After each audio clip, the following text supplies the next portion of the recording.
Então vamos lá, esse aqui é o primeiro exercício da lista, onde pedia-se para que recebesse uma matriz e o programa teria que saber quantos termos a matriz possui maiores que 10, né? Então aqui eu fiz a inserção da matriz e depois fiz um contador. Quando os termos da matriz forem maior que 10, o contador soma mais um. Então vamos lá. Vamos testar.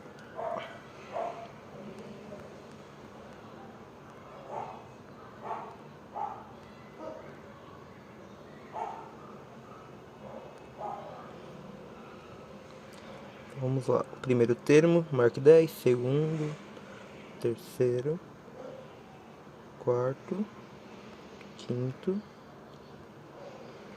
Eu errei alguns termos, então vai ser um pouquinho maior, né? Então aqui eu imprimo a matriz novamente e digo que os termos maiores que 10 são igual a 7. E que a gente contar aqui realmente são 7.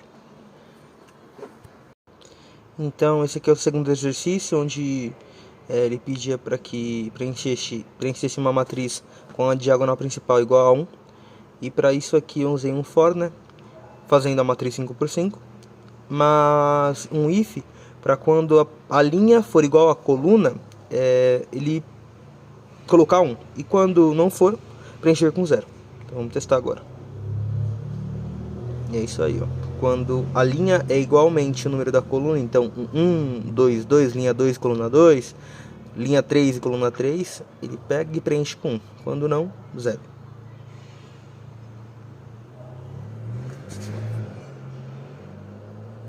Então esse aqui é o terceiro exercício da lista, onde era para achar e dar a posição do maior valor dentro da matriz.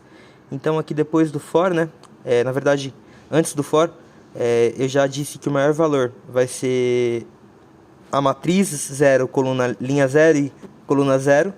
E dentro do for aqui depois eu usei um if para falar que quando a matriz I, que seria a linha J e a coluna for maior que esse maior valor, então a matriz IJ vai ser igual ao maior valor. A coluna vai ser I e a linha, desculpa, vai ser I e a coluna vai ser J. Sendo assim, a gente vai conseguir saber na onde esse valor está e a sua posição. E aqui depois eu só imprimi a matriz e falei na onde que está esse maior valor. Então vamos testar. A gente vai colocar. E aqui, ó, eu vou colocar o meu maior valor para estar, por exemplo, na linha 22, vai ser 177.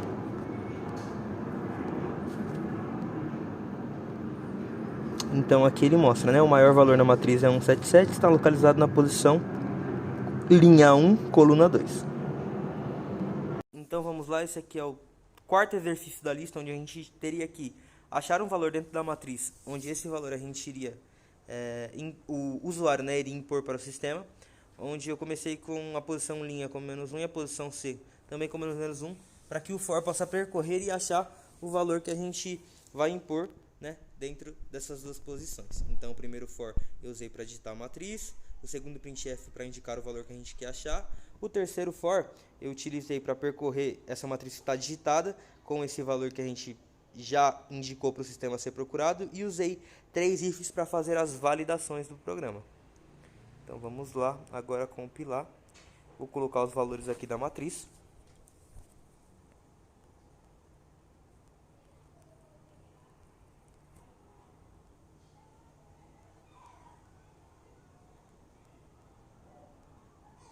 Colocar uns valores aleatórios. E o valor que eu quero que ele encontre é o valor 156, por exemplo. Então a gente coloca o valor que vai ser procurado. E aí ele dá que o valor 156 foi encontrado na linha 4 e na coluna 3, como o programa indicou aqui em cima. E se o valor não tivesse aqui dentro, ele ia dar uma mensagem que o valor não foi encontrado. Certinho? Então esse aqui é o quinto exercício da lista, onde a gente teria que pegar duas matrizes, né, e multiplicar seus termos entre elas. Então aqui eu fiz um for para percorrer uma primeira matriz para o usuário digitar, aqui um segundo for, né, para fazer a mesma coisa com a matriz A e com a matriz B. E aí o terceiro for, eu coloquei aqui o printf para que ele fizesse essa multiplicação entre as matrizes, né? Então a gente vai rodar aqui agora. Eu vou fazer uma matriz quadrada para ficar mais fácil de enxergar. Então vamos lá.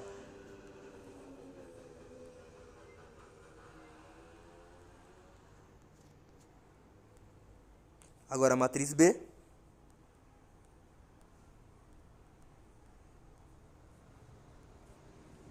E aí só para ficar mais fácil de enxergar, ele pegou o mesmo termo, né, multiplicou por ele mesmo, então aí dá a raiz quadrada. E se a gente for pegar um termo por termo, a gente vai ver que a raiz quadrada bate. Então tá certinho.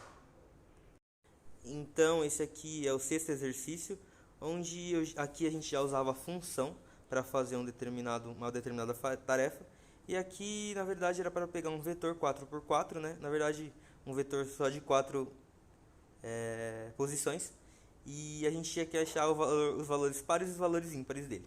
Né? Quantos valores pares tinha dentro dele e quantos valores ímpares. E aqui eu usei uma função onde eu fiz um for para percorrer esse vetor e usei aquele if de sempre, né?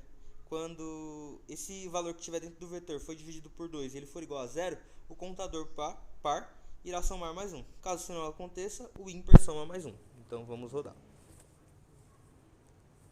Então, vou colocar metade e metade. 2 valores pares e 2 valores ímpares. E aí ele dá, né? O número de valores pares são 2 e o número de valores ímpares são 2. Então esse aqui é o sétimo exercício da lista, onde a gente teria que pegar um valor em reais e calcular a média dele. Então aqui eu também usei uma funçãozinha, onde ele vai me retornar a média. E aí eu peguei e fiz que a média, então a posição 0 do vetor, a posição 1 e a posição 2, 0, 1, 2, 3, totalizando assim 3, dividido por 3, seria a média, e aí eu retornaria a média aqui. E depois eu só mostrei a média aqui embaixo. Então vamos rodar. Vamos pegar esses valores aqui em reais. Então, 10,78, 13,10 e R$ 25. E aí ele faz a média, né? Desses três valores ele divide por 3 e ele dá a média aqui. É R$ 16,29. Certinho? Então vamos lá, esse aqui é o oitavo exercício da lista, onde a gente teria que calcular o desvio padrão de um vetor. E aqui eu criei então duas funções, né? Que é para calcular a média, para a gente usar. E depois aqui eu criei a função aqui float para calcular esse desvio padrão do vetor. E depois, dentro do Intimain, são as funções básicas, né? Que seria o tamanho do vetor, que é para o usuário digitar, e os elementos que o vetor tem, e depois eu mostro esse desvio padrão do vetor. Aqui usando a biblioteca mat para fazer raiz quadrada e as contas que teriam que fazer, e duas funções. Então vamos testar agora. Então a gente vai colocar o tamanho de vetor, vamos colocar 3. Vamos indicar os 3 elementos. 1, 2, 2 e 3. E aí ele fala, né, que o desvio padrão é de 0,8165.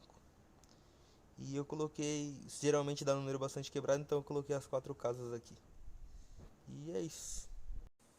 Então esse aqui é o nono exercício da lista, onde a gente teria aqui eu fiz para que um usuário digitasse o tamanho do vetor. Aqui seriam os elementos que teriam dentro desse vetor. E o exercício pedia então para que a gente imprimisse o vetor normal, imprimisse o vetor inverso, né, os seus componentes ao contrário, e depois a média aritmética. E aqui eu usei 3 funções, uma para calcular a média, uma para imprimir o inverso e outra para imprimir normal o vetor, né? Então vamos lá. Opa. Então eu vou digitar o tamanho do vetor, eu quero um vetor de 4 posições. Vou digitar os elementos. 1, 2, 3, 4. E aí o vetor normal então ele dá que é 1, 2, 3 e 4. O seu ao contrário é 4, 3, 2 e 1. E a média aritmética é 2,5. Certinho? Que é o 10º exercício da lista, onde a gente teria que pegar uma matriz, né, escolher ela ser 4x4 e mostrar quantos valores ela possui maior que 10. Quantos valores estão dentro dela, sendo esses valores maiores que 10. Então aqui eu fiz um for para percorrer E falei que quando a matriz, né, a posição da matriz IJ for maior que 10, então o contador soma mais um. Então vamos testar aqui. Então vou colocar os valores da matriz. 1, 2, 3, 4, 5, 6, 7, 8. Então a gente vai ter o primeiro valor maior, o segundo, terceiro, quarto, o quinto, sexto. Então a matriz possui 6 valores maiores do que 10, certinho? Então esse aqui é o exercício 11 da lista, onde a gente teria que pegar, passando por parâmetro, né, dois vetores e depois transformar esses dois vetores no vetor união, que nada mais é do que esses dois vetores juntos. Então aqui a gente faz um for, né, para o primeiro vetor, o outro for para o segundo vetor. Depois a gente fez lá em cima na função a união desses dois vetores, passando por parâmetro. Então vamos lá rodar. Então vamos fazer a junção desses dois vetores. 7, 8, 9, 10. E eu vou colocar em sequência, né? Para ficar mais fácil de visualizar.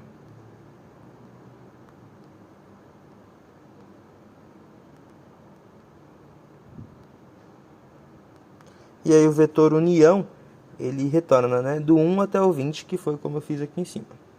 Certinho? Então esse aqui é o exercício 12, ele é um pouquinho mais comprido assim. E aqui eu fiz todas as funções para a gente conseguir fazer o que o exercício pedia. De simplificador de fração, da soma da fração, de subtrair as frações, né? E multiplicar as frações, tudo que a gente precisava. E aqui embaixo eu utilizei o intimate só para o usuário digitar, né, a fração com numerador e denominador. E vamos rodar agora para testar. É um pouquinho extenso, mas na hora de testar é tranquilo. Aqui a forma que eu achei para fazer essa fração é assim.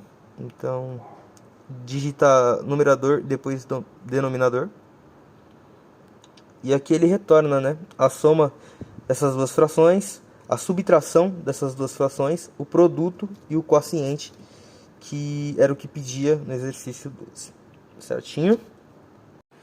Então esse aqui é o 13º exercício da lista, onde eu fiz todas as funções então antes do main.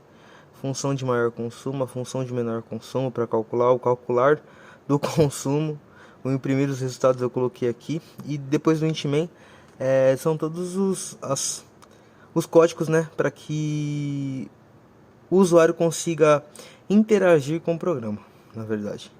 Então aqui, e agora a gente vai testar para ver se funciona. Vamos lá. Então, o número de habitantes da cidade, para não ficar algo muito extenso, eu vou colocar só 5. E o valor eu vou colocar que são 1000 kW gastos por hora. O primeiro código do consumidor eu vou colocar como 10. E o consumo do mês dele eu posso colocar como 200. E ele vai ser um comercial. O habitante 2, então, o código dele vai ser 11. E o consumo do mês dele pode ser 50. Esse cara mora sozinho e vamos lá, ele é residencial. O terceiro, ele vai ser o 12. Opa. E o consumo do mês dele vai ser de 100. É uma família um pouco maior já, residencial. O 4, o código dele vai ser 13. E o consumo dele no mês vai ser de 300. Ele é algo industrial. E esse aqui ele pode ser o 14. O consumo dele vai ser também um pouco maior. Esse aqui também vai ser uma indústria. E aqui ele mostra, né, o maior consumo então foi o de 350 kW, o menor consumo foi o de 50. A média do consumo é mais ou menos 200 kW. Para o residencial 150, para o comercial 200 e para o industrial 650 na soma, né? E é isso aí. Então esse aqui é o exercício 14, onde a gente tinha que fazer essa passagem desse número que o usuário vai digitar desse dado, né, por parâmetro. Então eu fiz com os asterísticos e os vezes comerciais. E aqui eu fiz a função antes do int main, né, para decompor esse número, e depois aqui no printf para mostrar. Então vamos lá testar. A gente pode digitar qualquer número, como 15,45, e aqui ele vai falar, né, que o número é 15,45, a parte inteira é 15 e o fracionário é 0,45. Certinho? Então esse aqui é o 15º exercício, é o último, né, chegando ao final. E aqui é a mesma coisa, a gente teria que passar esses dados para a função como parâmetro, né? Então eu também usei o asterístico e o e-comercial. E sendo assim, aqui em cima está a função para fazer essa contagem, né, de quantos números negativos tem dentro do vetor. E opa, um errinho aqui. E é isso. Então a gente vai testar agora. Então vou digitar o tamanho do vetor, né? Então a gente pode colocar aqui 3, fazer um teste rápido. E vamos digitar os elementos. Então o primeiro elemento vai ser 1, o segundo vai ser menos 6, e esse aqui vai ser 6. E aí o número de elementos negativos dentro do vetor é 1. Então assim a gente chega ao final da lista 2. E um grande abraço aí, professor Sambinelli. Valeu.